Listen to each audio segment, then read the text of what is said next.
Edith, Now I won't be able to see you without that little thing. It's become so much a part of you, right? it's part of our film.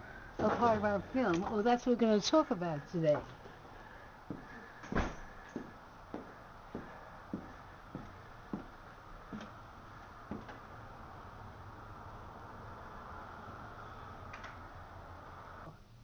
Are there any Jews left? You know, after uh, listening to the inauguration, I thought that he finally got around to what was called the non-believers. I think he had to lump all those people together with atheists, or agnostic, or they say non-believers. Oh, I'm so happy I'm a non-believer because all I heard was God bless America. And also, let's see, what else besides God bless? Oh, yes. God bless all of you.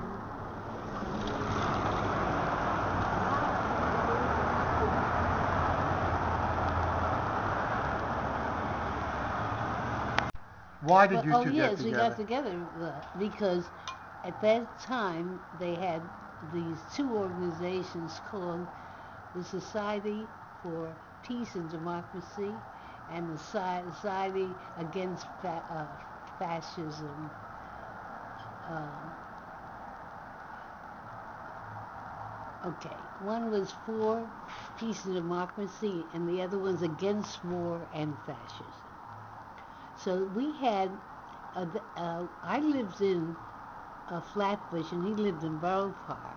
And this was one day that we had a party. There was a party together, and in Brooklyn, they have these like two-family houses with stoops, and also with basements. And in those days, our social clubs were always in the basement. So I heard about this at that time. Well, I won't talk about that. But so I heard about this party. So I didn't know whether I really wanted to go, but I said, oh, I'll go and see what it's like. So I went up, and they had a stoop there. So I just stood on the stoop, and I can remember very much the way I was dressed. I was dressed almost like in a mannish suit, except in those days we wore skirts with a mannish hat. It was like flapper period or whatever. So I'm standing at this stoop and wondering whether I should go in or not. So this fellow comes down to pick up some beer. They had it in the basement. So the minute he walked out, I took one look at him, and things started to happen to me. So then he came up, and I said, "Well, I'm going to go in." So I went in, and he was the bartender there, and he was social and antisocial.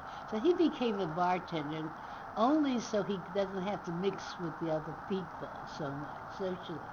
So I was dancing with different people, and everyone I danced with, I'd bring them over to the bar. They wondered, what is this girl, an alcoholic? Why is she always taking everyone to the bar?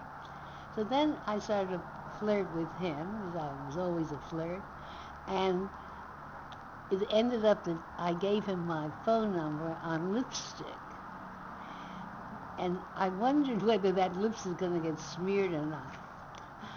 But then he called me, made an appointment for, say, Sunday. And I went out to the beach with someone's car, and I kept telling to the guy, listen, I got a date tonight. It's my first date with this guy. They said, what the heck are you so in a hurry? It's such a beautiful day. Forget it. Just cancel it. I says, no. This is the guy I'm going to marry. Those days we got married.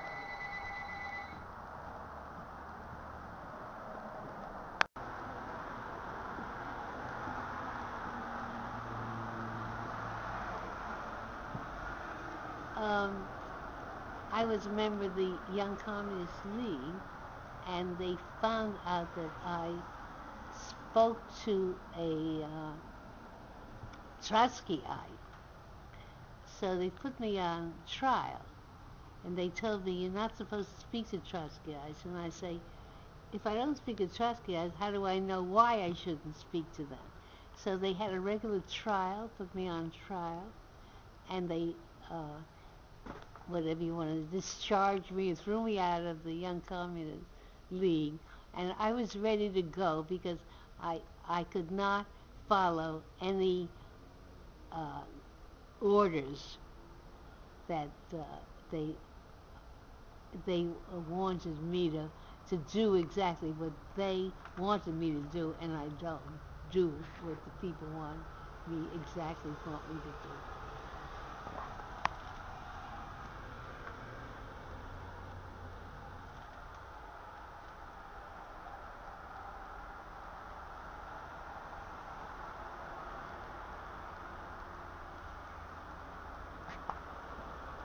Alan was at the MacDowell Colony, which Edward MacDowell is a very famous composer.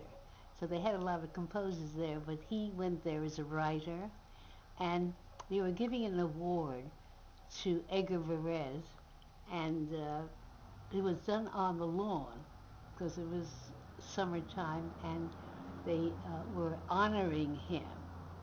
It's just coincidental that he was standing right next to me, and uh, this guy Babbitt, who is a musicologist, very famous, and also I think he might be a composer too, was giving out the awards, and he was talking all about Edgar Varese.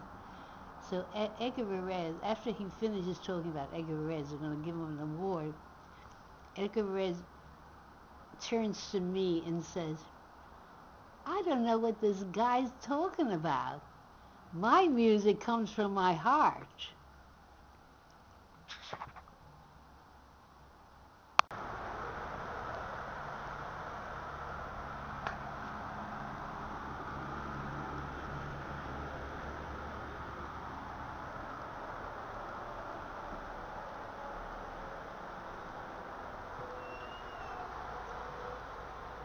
What did she say?